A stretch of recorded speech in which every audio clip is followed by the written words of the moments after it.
उद्योग तभी फलते फूलते हैं यदि उद्योगों और उनमें काम करने वाले कामगारों के परस्पर संबंध अच्छे हो। ये शब्द प्रदेश सरकार में मुख्य संसदीय सचिव संजय अवस्थी ने ट्रांसपोर्टर्स के 48 दिनों से चले आ रहे आंदोलन में शामिल होकर कहे। संजय अवस्थी ने कहा कि इस लंबी समयावधि में मैं शारीरिक रूप से आपके मध्य नहीं था, लेकिन मन, कर्म, वचन के माध्यम से आपके ही मध्य था। उन्होंने कहा कि वे इन दिनों में ट्रांसपोर्टर्स की चिंता कर रहे थे, सरकार के पास उनका पक्ष रख रहे थे। उन्होंने अपने वक्तव्य में उन कर्मचारियों के प्रति भी अपनी पीड़ा जाहिर की जिन्हें कंपनी द्वारा इधर उधर भेजकर परेशान किया जा रहा है। संजय अवस्थी ने कहा कि भविष्य में हम कुछ ऐसी योजनाएं इस क्षेत्र के लिए लेकर आएंगे जिससे ट्रांसपोर्टर्स या अन्य लोग केवल इसी कार्य पर निर्भर न रहे, बल्कि आजीविका के लिए कुछ अन्य साधन भी जुटा सके। उन्होंने ट्रांसपोर्टर्स से मंगलवार को शिमला आने को कहा ताकि बरमाणा ट्रांसपोर्टर्स के साथ साथ दाड़लाघाट के ट्रांसपोर्टर्स की भी बैठक मुख्यमंत्री से करवाई जा सके और बहुत जल्द इस विवाद का हल निकालने की कोशिश की जा सके। वहीं एसडीटीओ के प्रधान जयदेव कौंडल ने मुख्य संसदीय सचिव का उनके मध्य पहुंचने पर स्वागत किया और जल्द इस मामले को सुलझाने की गुहार लगाई। बाघल लैंड लूजर के पूर्व प्रधान रामकृष्ण शर्मा ने भी ट्रांसपोर्टर्स की कठिनाइयों से सीपीएस को अवगत करवाया। भाग्य की बात है, मैं समझता हूं कि आज 48 दिन संघर्षरत हो गए हमारे ट्रांसपोर्ट बंधुओं को और उस पर कोई निर्णय नहीं हो सका, क्योंकि एक तरफा निर्णय करना होता तो सरकार ने पहले दिन ही कर दिया होता। लेकिन सरकार भी इस तरह से चाह रही है कि ये उद्योग भी चले, क्योंकि अगर रेट डिक्लेयर कर देते, सरकार डिक्लेयर कर देती और उद्योग फिर भी ना चले तो फिर भी इनका मकसद हल नहीं होता है। तो ये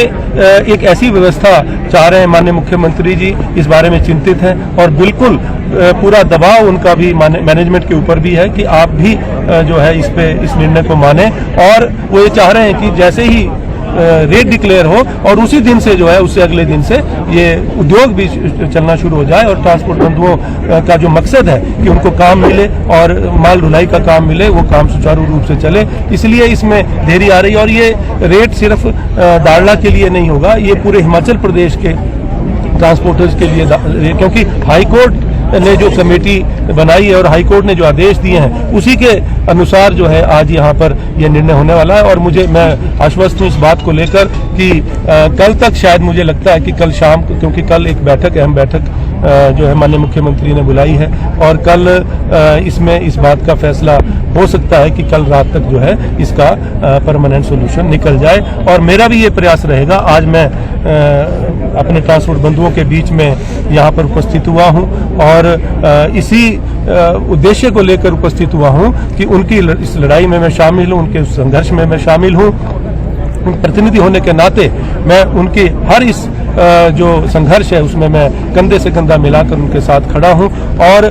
आज जो ट्रांसपोर्ट बंधुओं की जो मांग है जायज है और मैं प्रबंधन से, जो अदानी प्रबंधन है, उनसे भी ये कहना चाहता हूं कि वो भी समय रहते जो है उद्योग को शुरू करें, ताकि उनको भी जो है आने वाले समय में यहाँ का पता लगे कि ये घाटे का काम नहीं है। क्योंकि घाटे का काम होता तो ये कभी इस पे बीडी ना लगाते, इसके शेयर ना खरीदते, आज टेक ओवर ना करते फैक्ट्री, और 4 महीने में प्रॉफिट एंड लॉस की स्टेटमेंट बनती नहीं है। ऐसी कोई बैलेंस शीट नहीं है कि जो 4 महीने में balance sheet profit and loss दिखाए। तो मैं उनसे भी आग्रह करना चाहूंगा कि वो जल्दी ही इस बारे में जो है अपना एक फ्लेक्सिबल अप्रोच और पॉजिटिव अप्रोच लेकर आगे बढ़े और एक सौहार्दपूर्ण वातावरण से जो है उद्योग भी फले फूले और ट्रांसपोर्ट बंधुओं को भी जो काम मिले और आपसी तालमेल से जो है आगे विकास की दृष्टि से आगे बढ़े, ये मैं कहना चाहता हूँ।